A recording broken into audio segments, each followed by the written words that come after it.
Gibanabanang sa 60 ka mga panimay ang naugdaw sa sunog nga miulbo sa barangay Kansuhong, Dakbayan sa Talisay kaganihang buntag. Ang report ni Femari Dumabo. Nadawat ang alarma sa sunog alas 10:34 ganihang buntag. Giisa dayon kini sa first alarm. Mga gagmay nga fire truck lang ang nakasulod sa lugar gumikan sa kagipot sa karsada. Mao na kini ang gipunduhan og tubig sa mga dagko nga fire truck nga naa sa highway. Matud pa ni FO2 Mardy Ugstero, investigador sa Talisay City Fire Station, nagiisa nila sa second alarm ang sunog tungod sa kapaspas sa pagkatap sa kayo, tungod usab sa kakusog sa hangin. Ang kayo miabot gyud ngadto sa luyong nga bahin sa mga panimay nga duol na sa dagat. Alas 11:11 sa buntag nadeklarar nga nakontrolar ang sunog og na fire out kini alas 11:29 sa buntag.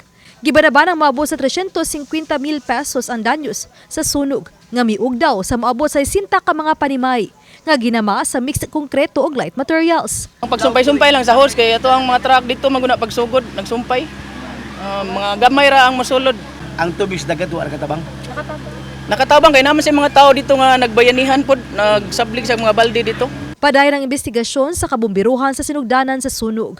Apan usa sa gisubay ang gisaysay sa tag-iya sa panimay, din gingong nagsugod ang pag-ulbos sa kayo. Nga adunay nadunggan ang ilang silingan nga miboto sa may electric wire gikan sa poste sa kuryente. Padung sa ilang panimay ug sunod nakita ang pag-ulbo na sa kayo. Dugang niya nga ang umaga ug apo nga nangatug lang ang nabilin sa ilang panimay. Tungod sa kuryente namurag natoy paksit siguro niya ni kuan ba. Igo sa mga kuan ay humok siguro kuan nga kani sani humok siya nga butang nga masunog dayon ang wire nga ripadong sa mua mo na kuan ang kana sibing connection sa mua ba mo ini murag na ipaksit. Wala ray naangol o nakalasam ang sunog. Gisuta pa kon pila tanan ka pamilyahan o individual ang napektuhan sa sunog. Obani Godfrey Rilien, Femari Dumabok. Balitang Bisdak.